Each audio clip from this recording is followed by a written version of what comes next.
there's a little variation at the bottom, okay? Do not ease the facing onto the body. Hello? I need you guys up here. Now, the facing had the clip for the collar lapel point. Collar lapel point is where the lapel and the collar meets, okay? It had the little notch right there. Okay, the facing had the little notch right here for the collar lapel point, okay? I matched that to the one that's on the jacket.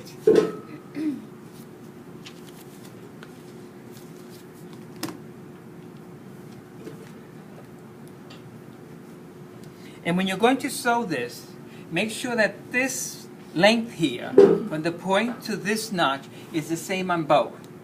Okay? It has to be the same. All right. Now, I started pinning the facing. Just let it go down. You've been working on the jacket, so the jacket is being, shrunken in. It's being held in by all this stuff.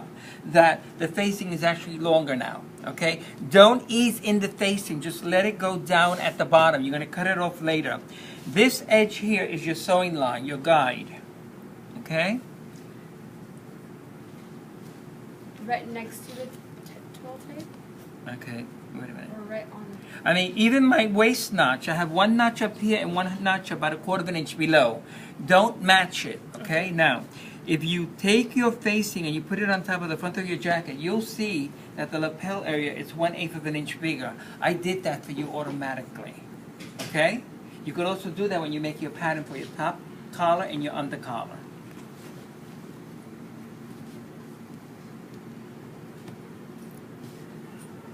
Now, when you're going to sew,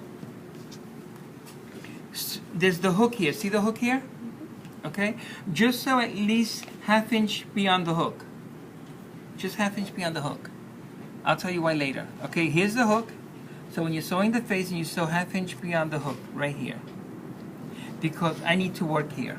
Okay? So you're going to stop right here, 1/2 inch away from the hook. Remember, don't ease the facing onto the body, please. Okay? And again, I said there's always one student that does that. And you look at it and the facing is short onto the body and you wonder why. He forgot to let it out and cut the bottom, which we're going to do that later. Okay, now, remember how you did your collar. You're going to start here, and when you sew, don't sew on the tape. Do not sew on the black tape. You're going to sew on the outside of the tape, just a hair right here. Don't catch the tape, okay? So at the collar lapel point, make sure you do a back tack there. All right? Make sure you do a nice back tack, at least 1/2 inch. You're going to go and then go out. You're going to go out. Then you're going to come in and you're going to sew again along the edge of the tape. Do not catch the tape. Like a 1/16 away from the tape, okay? All the way around up to 1/2 inch bypass the hook, okay? Now, at this point here, what are you going to do? Pulley. Yeah, no, before the pulley. Stitch and stitch. Yes, the diagonal stitch. Remember, at that corner right there, you got 3 stitches. One going like this, one going like this, and one going like this. It's reinforcing that corner, okay? And then you're going to cut it down to 1/8. And then you put your pulley. So make sure that your pulley goes over that 1/8 seam allowance because it's easier to pull, okay? And make sure the thread is double, all right? I'm going to get this sewn and I'm going to call you to show you what has to be done.